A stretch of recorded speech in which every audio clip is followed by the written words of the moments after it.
Good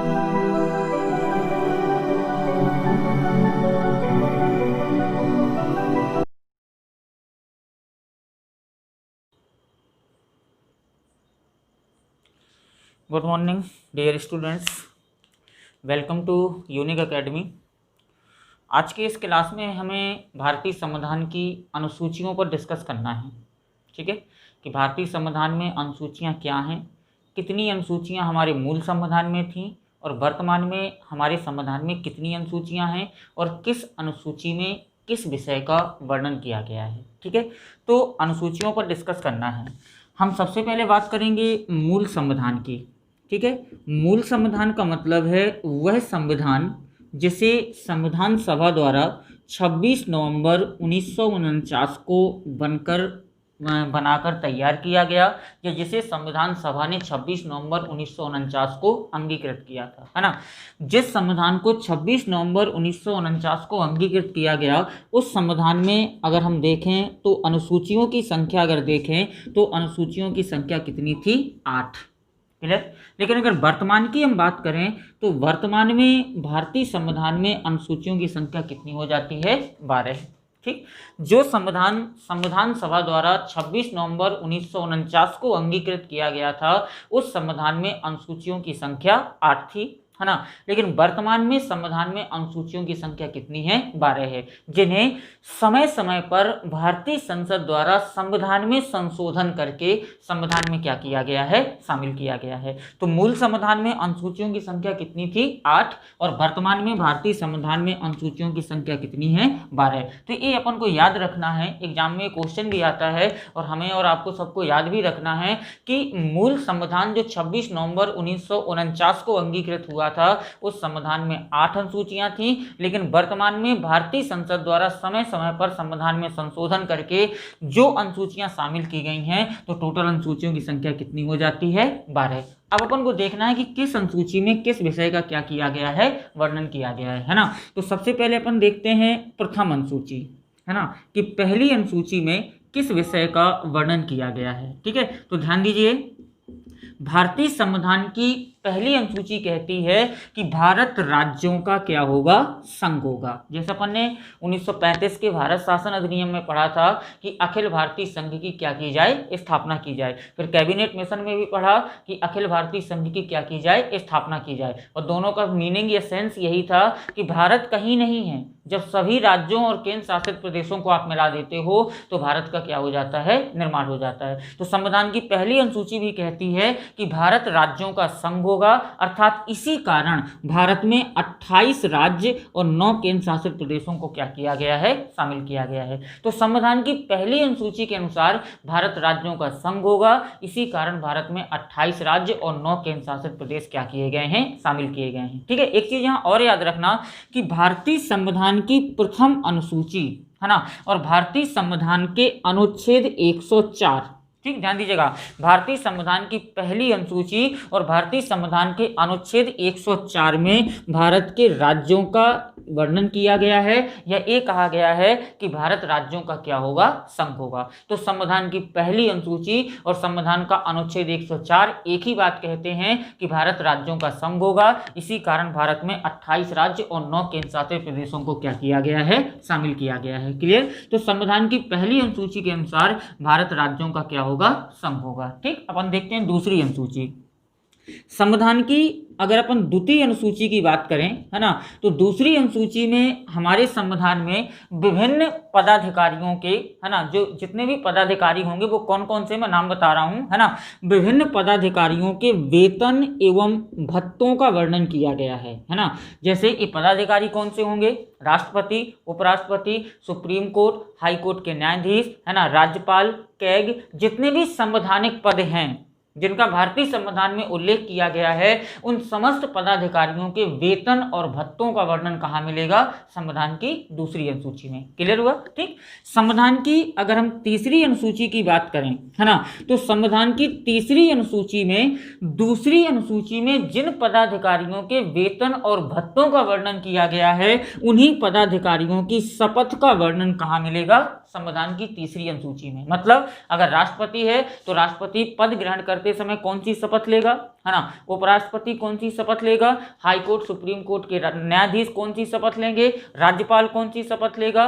CAG कौन सी शपथ लेगा? यानी दूसरी अनुसूची में जिन पदाधिकारियों के वेतन और भत्तों का वर्णन किया गया है उन्हीं पदाधिकारियों की शपथ का वर्णन आपको कहाँ मिलेगा? संविधान की तीसरी अनुसूची में। ठीक है, तो संविधान की दूसरी अनुसूची वेतन और भत्ते, और संविधान की तीसरी अनुसूची किससे जुड़ी हो जाएगी? विभिन्न अधिकारियों की शपथ से। ठीक, संविधान की अगर हम चौथी अनुसूची की बात करें, ध्यान दीजिएगा, ठीक है, तो चौथी अनुसूची थोड़ा समझिएगा। ठीक, चौथी अनुसूची, भारतीय संसद के दो सदन हैं, है ना, एक का नाम है लोकसभा और एक का नाम है राज्यसभा। ठीक, लोकसभा की टोटल सदस्य संख्या है 552 और राज्यसभा की टोटल सदस्य संख्या है 250। क्लियर? राज्यसभा की सदस्य संख्या 250 है। किस राज्य से राज्यसभा की कितनी सीटें आएंगी, है ना, कि मध्य प्रदेश से राज्यसभा के कितने सदस्य चुने जाएंगे, छत्तीसगढ़ से राज्यसभा के कितने सदस्य चुने जाएंगे, उत्तर प्रदेश से राज्यसभा के कितने सदस्य चुने जाएंगे, या भारत के किस राज्य से राज्यसभा की कितनी सीटें आएंगी, इसका वर्णन कहाँ किया गया है? चौथी अनुसूची में। अर्थात राज्यसभा की, है ना, जो राज्यसभा की सीटें हैं, तो राज्यसभा की सीटों का आवंटन, मतलब राज्यसभा की सीटों का बंटवारा, कि किस राज्य से राज्यसभा की कितने सदस्य चुने जाएंगे, इसका विभाजन आपको कहाँ मिलेगा? संविधान की चौथी अनुसूची में, है ना। तो चौथी अनुसूची क्या करती है? राज्यसभा की सीटों का आवंटन या बंटवारा करती है। ठीक, पांचवी अनुसूची की अगर हम बात करें, ठीक है, तो पांचवी अनुसूची में दो समुदाय आपको याद रखने हैं, और वो समुदाय कौन से हैं? एससी मतलब शेड्यूल्ड कास्ट, अनुसूचित जाति, और दूसरा याद रखना है एसटी शेड्यूल्ड ट्राइब्स, अनुसूचित जनजाति। यानी ऐसे क्षेत्र जो अनुसूचित जाति और अनुसूचित जनजाति की अधिकता वाले क्षेत्र हैं, तो ऐसे क्षेत्रों के प्रशासनिक व्यवस्था का वर्णन आपको कहाँ मिलेगा? भारतीय संविधान की पांचवी अनुसूची में। क्लियर हो रहा है? ठीक है, संविधान की पांचवी अनुसूची में ऐसे क्षेत्रों का वर्णन किया जाएगा जो एससी तथा एसटी क्या हैं? बाहुल्य हैं। यानी एससी एसटी बाहुल्य क्षेत्रों का प्रशासनिक व्यवस्था का वर्णन आपको कहाँ मिलेगा? संविधान की पांचवी अनुसूची में। क्लियर? छठवीं अनुसूची की अगर हम बात करें, है ना, कि छठवीं अनुसूची में क्या है, तो ध्यान दीजिएगा, छठवीं अनुसूची में अपन को 4 क्षेत्र लेना है। ठीक है, एक लेना है असम, ठीक है, एक लेंगे अपन मेघालय, ठीक है, एक लेंगे अपन मिजोरम, ठीक है, और एक लेंगे अपन त्रिपुरा। ठीक, ये 4 क्षेत्र लेना है। तो संविधान की छठवीं अनुसूची क्या करेगी? इन 4 क्षेत्रों की प्रशासनिक व्यवस्था का क्या करेगी? वर्णन करेगी, है ना। संविधान की छठवीं अनुसूची में इन 4 क्षेत्रों को शामिल किया गया है, असम, मेघालय, मिजोरम और त्रिपुरा, और इन चारों राज्यों को केंद्र द्वारा विशेष आर्थिक सुविधाएं क्या की जाती हैं? प्रदान की जाती हैं। वर्तमान में छठवीं अनुसूची में पश्चिम बंगाल के दार्जिलिंग क्षेत्र को भी शामिल करने की क्या की जा रही है? मांग की जा रही है। ठीक है, तो ये भारतीय संविधान की 6 अनुसूची हैं। एक बार आप इन्हें फिर से समझ लीजिए, फिर अपन बोर्ड क्लीन करके दूसरे की ओर चलते हैं। ठीक, तो संविधान की पहली अनुसूची क्या कहेगी? भारत राज्यों का संघ होगा, और यही कारण है कि भारत में 28 राज्य और 9 केंद्र शासित प्रदेशों को मिलाकर भारत संघ का क्या किया गया है? निर्माण किया गया है ना। संविधान की पहली अनुसूची और संविधान के 104 अनुच्छेद में, है ना, भारत और उसके राज्य संघ का क्या किया गया है? वर्णन किया गया है। ठीक, संविधान की दूसरी अनुसूची में उन पदाधिकारियों के वेतन और भत्तों का वर्णन है जिन पदाधिकारियों का भारतीय संविधान में क्या किया गया है? उल्लेख किया गया। ठीक है, तीसरी अनुसूची में उन पदाधिकारियों की शपथ का वर्णन है जिन पदाधिकारियों की वेतन और भत्ते का वर्णन कहाँ मिलेगा? दूसरी अनुसूची में। ठीक, चौथी अनुसूची में राज्यसभा की सीटों का आवंटन है कि किस राज्य से राज्यसभा की कितनी सीटें आएंगी, इसका वर्णन आपको कहाँ मिलेगा? चौथी अनुसूची में। ठीक है, पांचवी अनुसूची में एससी और एसटी बाहुल्य क्षेत्रों की प्रशासनिक व्यवस्था का वर्णन किया गया है, और छठवीं अनुसूची में 4 राज्यों को शामिल किया गया है, असम, मेघालय, मिजोरम और त्रिपुरा, और इन क्षेत्रों को विशेष आर्थिक सुविधाएं केंद्र के द्वारा प्रदान की जाती हैं। वर्तमान में पश्चिम बंगाल के दार्जिलिंग को इस अनुसूची में शामिल करने की क्या की जा रही है? मांग की जा रही है। ठीक है, तो ये थी अपनी 6 अनुसूची। अब अपन चलते हैं 7वीं अनुसूची की ओर। ठीक, 7वीं अनुसूची को अगर अपन समझना है तो अपन 1935 के भारत शासन अधिनियम से लेते हैं, है ना।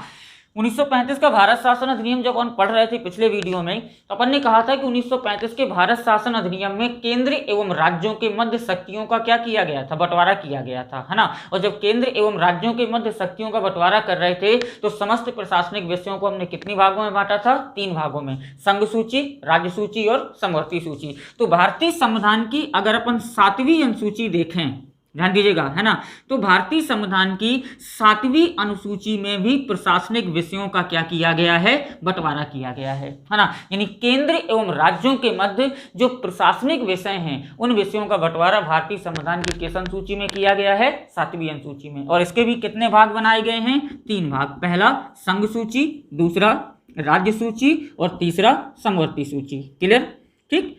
वही परिभाषा ज्यों की त्यों, संघ सूची मतलब संघ सूची में शामिल विषयों पर शासन, प्रशासन, नियम और कानून बनाने का अधिकार किसके पास होगा, संघ के पास। और वर्तमान में इस सूची में कितने विषय हैं, 100। क्लियर। राज्य सूची ऐसे विषय जिन पर शासन, प्रशासन, नियम और कानून बनाने का अधिकार किसके पास होता है, राज्यों के पास, उसे नाम क्या देते हैं, राज्य सूची। और वर्तमान में इसमें कितने विषय हैं, 62 विषय, ठीक। समवर्ती सूची यानी वह सूची या ऐसे विषय जिनमें शासन, प्रशासन, नियम और कानून केंद्र तथा राज्य दोनों बनाते हैं, लेकिन अगर केंद्र और राज्य के कानून एक दूसरे के विपरीत होते हैं तो मान्यता किसे दी जाती है, राज्य केंद्र के कानून को। और वर्तमान में इस सूची में कितने विषय हैं, 52 विषय हैं। तो संघ में शामिल विषयों पर, है ना, यानी संघ सूची में शामिल विषयों पर नियम कानून शासन संघ करेगी, राज्य में शामिल विषयों पर राज्य करेगी, समवर्ती पर दोनों करेंगी, है ना। लेकिन अगर देश में कभी राष्ट्रीय आपातकाल लगता है, यानी भारतीय संविधान का अनुच्छेद 352 या नेशनल इमरजेंसी लगाई जाती है, तो अपने आप भारतीय संविधान में व्यवस्था की गई है कि नेशनल इमरजेंसी या राष्ट्रीय आपातकाल के दौरान राज्य सूची के किसी भी विषय पर संघ की सरकार क्या कर सकती है, कानून का निर्माण कर सकती है ना। तो भारतीय संविधान की 7वीं अनुसूची में शक्तियों का बंटवारा किया गया है केंद्र एवं राज्य के बीच। और केंद्र एवं राज्य के बीच जब शक्तियों का बंटवारा किया गया है तो 3 भाग बनाए गए हैं, संघ सूची, राज्य सूची और समवर्ती सूची। सामान्य परिस्थितियों में संघ पर संघ करेगा, राज्य पर राज्य करेगा, समवर्ती पर दोनों करेंगे। लेकिन अगर नेशनल इमरजेंसी है तो संघ संघ पर तो करेगा ही, साथ ही संघ राज्य सूची के किसी भी विषय पर कानून का क्या कर सकता है, निर्माण कर सकता है। क्लियर। अपन चलते हैं 8वीं अनुसूची में, ठीक। 8वीं अनुसूची में मान्यता प्राप्त भाषाओं को शामिल किया गया है ना। भारतीय संविधान में जो संवैधानिक भाषाएं हैं उन भाषाओं को कहाँ शामिल किया गया है, 8वीं अनुसूची में, ठीक। जब हमारा संविधान बना था 26 नवंबर 1949 को, मूल संविधान था, है ना। तो मूल संविधान में अगर हम देखें तो मूल संविधान में भाषाओं की संख्या कितनी थी, 14, ठीक। जो संविधान सभा द्वारा 26 नवंबर 1949 को अंगीकृत किया गया था, उस संविधान में भाषाओं की संख्या कितनी थी, 14 थी। फिर इसमें कितनी भाषा जोड़ी गई, 1, है ना। और जो ये भाषा 1 जोड़ी गई वो कौन सी भाषा थी, सिंधी भाषा, है ना। फिर इसमें कितनी भाषाएं जोड़ी गई, 3। और 3 कौन कौन सी जोड़ी गई थी, पहली थी कोंकणी, ठीक है, ध्यान दीजिए, पहली कोंकणी थी, दूसरी नेपाली थी, है ना, और तीसरी कौन थी, मणिपुरी, ठीक। ये 3 भाषाएं जोड़ी गई, ठीक। मूल संविधान में भाषाओं की संख्या कितनी है, 14, ठीक है। मूल संविधान में भाषाओं की संख्या कितनी है, 14। फिर इसमें 1 भाषा जोड़ी गई, सिंधी। फिर 3 भाषाएं जोड़ी गई, कोंकणी, मणिपुरी और नेपाली, है ना। फिर इसमें 4 भाषाएं एक साथ जोड़ी गई। और 4 भाषाएं कौन कौन सी जोड़ी गई थी, एक जोड़ी गई थी बोडो, है ना, एक जोड़ी गई डोंगरी, ठीक है। फिर जोड़ी गई इसमें मैथिली, है ना, और लास्ट में इसमें जोड़ी गई संथाली, ठीक है। तो मूल संविधान में 14 थी, 14 1 15, 15 3 18 और 18 4 22। यानी वर्तमान में भारतीय संविधान की 8वीं अनुसूची में भाषाओं की संख्या कितनी हो जाती है, 22। क्लियर, याद रखिएगा। भारतीय संविधान की 8वीं अनुसूची भाषाओं से संबंधित है ना। मूल संविधान में 26 नवंबर 1949 को जिस संविधान को स्वीकार किया गया था उस संविधान में भाषाओं की संख्या कितनी थी, 14 थी। क्लियर। फिर इसमें 1 भाषा जोड़ी गई सिंधी, फिर 3 भाषाएं जोड़ी गई कोंकणी, नेपाली, मणिपुरी, फिर 4 भाषाएं जोड़ी गई बोडो, डोंगरी, मैथिली और संथाली। और वर्तमान में संविधान की 8वीं अनुसूची में मान्यता प्राप्त कितनी भाषाएं हैं, 22 भाषाएं। क्लियर। तो ये जो 8 अनुसूचियां हैं ये हमारे मूल संविधान का हिस्सा थी, पहली, भारत राज्यों का संघ होगा, दूसरी विभिन्न अधिकारियों के वेतन और भत्ते, तीसरी विभिन्न अधिकारियों की शपथ, चौथी विभिन्न राज्यसभा में सीटों का आवंटन, पांचवी एससी और एसटी क्षेत्र की प्रशासनिक व्यवस्था का वर्णन, छठवीं असम, मेघालय, मिजोरम और त्रिपुरा का वर्णन, ठीक है, सातवीं शक्तियों का बंटवारा 3 भागों में, संघ सूची, राज्य सूची, समवर्ती सूची, आठवीं मान्यता प्राप्त 22 भाषाएं, लेकिन मूल संविधान में 14, फिर 1 जोड़ी गई सिंधी, फिर 3 जोड़ी गई कोंकणी, नेपाली, मणिपुरी, फिर 4 जोड़ी गई बोडो, डोंगरी, मैथिली और संथाली। ठीक, अब अपन आते हैं उन अनुसूचियों पर जो भारतीय संसद द्वारा समय समय पर संविधान में संशोधन करके संविधान में क्या की गई हैं, शामिल की गई हैं, है ना। तो इसमें जो संशोधन से जो अनुसूची शामिल हुई है वो कौन सी है, 9वीं अनुसूची, ठीक है, क्योंकि 8 हमारे मूल संविधान का हिस्सा थी और बाद की 4 अनुसूचियां संसद द्वारा समय समय पर संशोधन करके संविधान में क्या की गई हैं, जोड़ी गई हैं, है ना। तो 9वीं अनुसूची की अगर बात करें तो 9वीं अनुसूची किस संविधान संशोधन द्वारा संविधान में जोड़ी गई, ध्यान दीजिएगा, तो प्रथम संविधान संशोधन अधिनियम, ठीक है, ध्यान दीजिएगा, प्रथम संविधान संशोधन अधिनियम, ठीक है, प्रथम संविधान संशोधन अधिनियम 1952 में किसके द्वारा किया गया, भारतीय संसद द्वारा, क्योंकि भारतीय संविधान में संशोधन करने की शक्ति सिर्फ और सिर्फ किसके पास है, संसद के पास, है ना। तो भारतीय संसद ने 1952 में संविधान में पहला संशोधन किया और इस पहले संशोधन के द्वारा भारतीय संसद ने संविधान में कौन सी अनुसूची को जोड़ा, 9वीं अनुसूची को, है ना। 9वीं अनुसूची का विषय क्या है, भूमि सुधार, ठीक है, भूमि सुधार से संबंधित है यह अनुसूची, ठीक। तो 9वीं अनुसूची भारतीय संसद द्वारा प्रथम संविधान संशोधन अधिनियम 1952 के द्वारा संविधान में जोड़ी गई। इस अनुसूची का विषय क्या है, भूमि सुधार। अगर किसी विषय को 9वीं अनुसूची में शामिल कर दिया जाता है तो 9वीं अनुसूची में शामिल किए गए किसी भी विषय को न्यायालय में चुनौती नहीं दी जा सकती, अर्थात 9वीं अनुसूची में शामिल किए गए विषय वाद योग्य नहीं है, किसी भी न्यायालय में चुनौती नहीं दी जा सकती है, ठीक है। तो 9वीं अनुसूची संसद द्वारा प्रथम संविधान संशोधन अधिनियम 1952 के द्वारा संविधान में जोड़ा गया, है ना, जो किससे संबंधित है, भूमि सुधार से। अगर किसी विषय को 9वीं अनुसूची में आप शामिल कर देते हैं तो 9वीं अनुसूची में शामिल विषयों को न्यायालय में चुनौती नहीं दी जा सकती है, क्योंकि इस अनुसूची में शामिल विषय वाद योग्य नहीं है। क्लियर, ठीक। अब अपन बात करते हैं 10वीं अनुसूची की, ठीक है। ये भी भारतीय संसद द्वारा संविधान में संशोधन करके जोड़ी गई, ठीक है। तो भारतीय संसद ने संविधान में 52वें नंबर का संशोधन किया था, है ना। भारतीय संसद द्वारा संविधान में 52वें संविधान संशोधन अधिनियम, ठीक है, ध्यान दीजिएगा, 52वां संविधान संशोधन अधिनियम, और भारतीय संसद ने किया कब है, ठीक है, 52वां संविधान संशोधन अधिनियम भारतीय संसद ने किया था 1985 और 1986 में, ठीक। तो 52वें संविधान संशोधन अधिनियम 1985 और 86 के द्वारा भारतीय संविधान में कौन सी अनुसूची जोड़ी गई, 10वीं अनुसूची। यह अनुसूची संबंधित किससे है, दल बदल से, ठीक है। यानी 1985-86 के पहले क्या होता था, अगर कोई नेता या कोई भी व्यक्ति किसी भी पार्टी से चुनाव जीत जाए, है ना, बीच में उसका पार्टी से झगड़ा हो जाए तो वो दूसरी पार्टी को ज्वाइन कर लेता था, लेकिन उसकी सदस्यता समाप्त नहीं होती थी जब तक 10वीं अनुसूची नहीं थी, है ना। लेकिन अब क्या व्यवस्था है कि आप जिस पार्टी से चुनाव जीते हैं, या तो अगर आपको अपनी सदस्यता बरकरार रखनी है तो 5 साल उसी पार्टी में रहिए, अगर बीच में आप पार्टी छोड़ते हैं तो सबसे पहले आपकी क्या हो जाएगी, सदस्यता समाप्त हो जाएगी। फॉर एग्जाम्पल मध्य प्रदेश, है ना, कुछ समय पहले तक मध्य प्रदेश में कमलनाथ जी की सरकार थी, है ना। कमलनाथ जी की सरकार के कुछ विधायकों ने, है ना, कांग्रेस से इस्तीफा दे दिया और उनकी कांग्रेस से इस्तीफा दिया और कहाँ चले गए, बीजेपी की ओर। जैसे ही उन्होंने बीजेपी ज्वाइन की, सबसे पहले उनकी विधानसभा की सदस्यता क्या कर दी गई, समाप्त कर दी गई। क्लियर, विधानसभा की उनकी सदस्यता समाप्त हुई और मध्य प्रदेश में उपचुनाव होने हैं, ठीक है। तो ये व्यवस्था कहाँ है, 10वीं अनुसूची में। आप जिस पार्टी से चुनाव जीते हैं, अगर आप 5 साल उसी पार्टी में रहते हैं तो आपकी सदस्यता रहेगी, लेकिन अगर आप दल बदलते हैं, दल बदल करते हैं, तो सबसे पहले आपकी क्या हो जाएगी, सदस्यता समाप्त हो जाएगी, ठीक है। तो 10वीं अनुसूची को भारतीय संसद द्वारा 52वें संविधान संशोधन अधिनियम 1985-86 के द्वारा संविधान में जोड़ा गया। ये अनुसूची संबंधित किससे है, दल बदल से, ठीक। अपन बात करते हैं 11वीं अनुसूची की, क्लियर।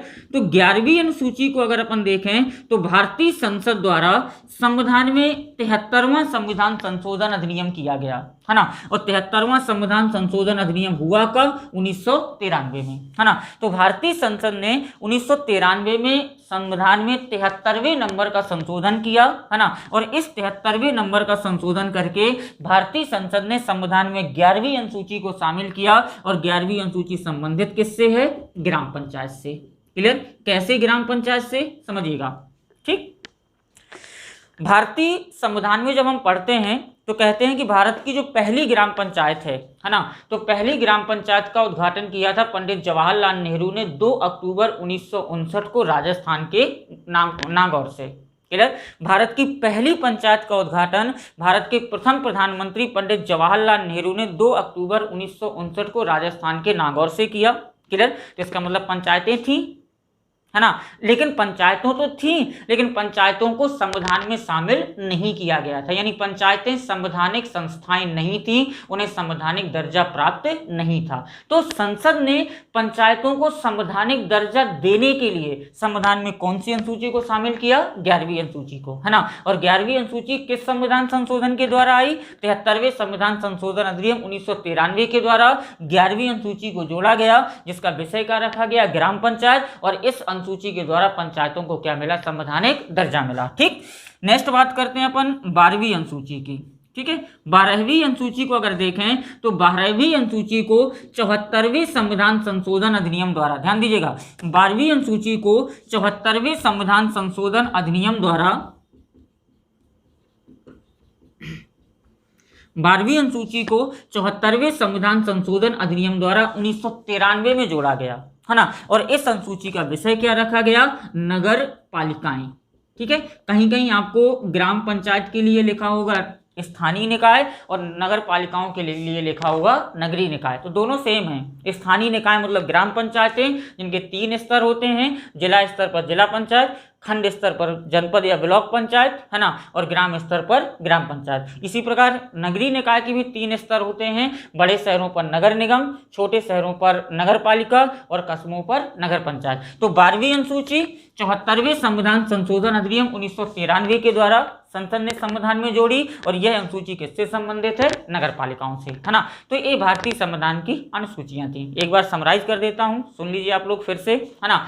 हमारे मूल संविधान में जिस संविधान को 26 नवंबर 1949 को अंगीकृत किया गया था, उस संविधान में अनुसूचियों की संख्या कितनी थी? 8 थी। परंतु वर्तमान में संविधान में अनुसूचियों की संख्या कितनी है? 12 है ना। पहली अनुसूची कहती है कि भारत राज्यों का संघ होगा, इसी कारण भारत में 28 राज्य और 9 केंद्र शासित प्रदेश शामिल हैं, है ना।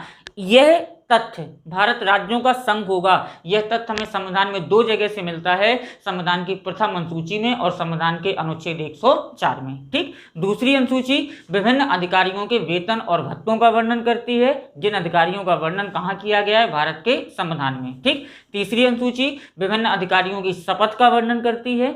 चौथी अनुसूची राज्यसभा में किस राज्य से कितनी सीटें आएंगी, इसका वर्णन कहाँ मिलेगा? चौथी अनुसूची में। पांचवी अनुसूची 2 जातियों का उल्लेख करती है, एससी और एसटी, यानी ऐसे क्षेत्र जो एससी और एसटी बाहुल्य हैं, उन क्षेत्रों की प्रशासनिक व्यवस्था का वर्णन कहाँ मिलेगा? 5वीं अनुसूची में। 6वीं अनुसूची 4 राज्यों को विशेष राज्य का दर्जा देती है, जिन्हें केंद्र द्वारा विशेष आर्थिक सहायता दी जाती है, और वो राज्य कौन कौन से हैं? असम, मेघालय, मिजोरम, त्रिपुरा। क्लियर। 7वीं अनुसूची केंद्र एवं राज्यों के बीच शक्तियों का विभाजन करती है, और शक्तियों का विभाजन कितने विषयों में किया गया है? 3 में। संघ सूची, संघ के विषय 100 हैं।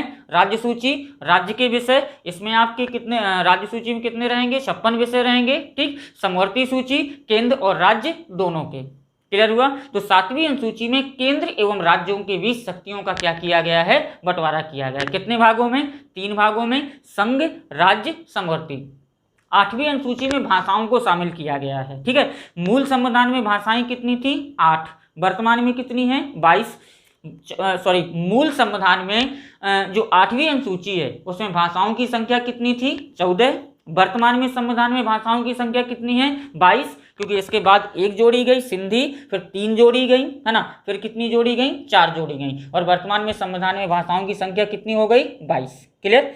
9वीं अनुसूची की बात करें तो ये मूल संविधान का अंग नहीं थी, इसे भारतीय संसद द्वारा संविधान में संशोधन करके जोड़ा गया, है ना। और इसे भारतीय संसद द्वारा प्रथम संविधान संशोधन अधिनियम 1952 के द्वारा जोड़ा गया और इसका विषय क्या है, भूमि सुधार। अगर किसी विषय को आप 9वीं अनुसूची में शामिल कर देते हैं तो उस विषय को न्यायालय में चुनौती नहीं दी जा सकती है। ठीक। 10वीं अनुसूची भारतीय संसद द्वारा संविधान में 52वें नंबर का संशोधन किया गया 1985-86 में। और कौन सी अनुसूची को जोड़ा गया, 10वीं अनुसूची को। यह अनुसूची संबंधित किससे है, दल बदल से। क्लियर है। ठीक। 11वीं अनुसूची भारतीय संसद द्वारा संविधान में 73वें नंबर का संशोधन किया गया 1993 में और 11वीं अनुसूची को जोड़ा गया। यह अनुसूची संबंधित किससे है, ग्राम पंचायत से। 12वीं अनुसूची भारतीय संसद द्वारा संविधान में 74वें नंबर का संशोधन किया गया और कब किया गया, 1993 में। और इसके द्वारा संविधान में कौन सी अनुसूची जोड़ी गई, 12वीं अनुसूची। और इस अनुसूची का विषय क्या है, नगरीय निकाय या नगर पालिकाएं। तो ये थी हमारी भारतीय संविधान की 12 अनुसूचियां। मूल संविधान में 8 थी और वर्तमान में कितनी हैं, 12 हैं। ठीक है, क्लियर हो गया आप सबको। ठीक, धन्यवाद सभी का।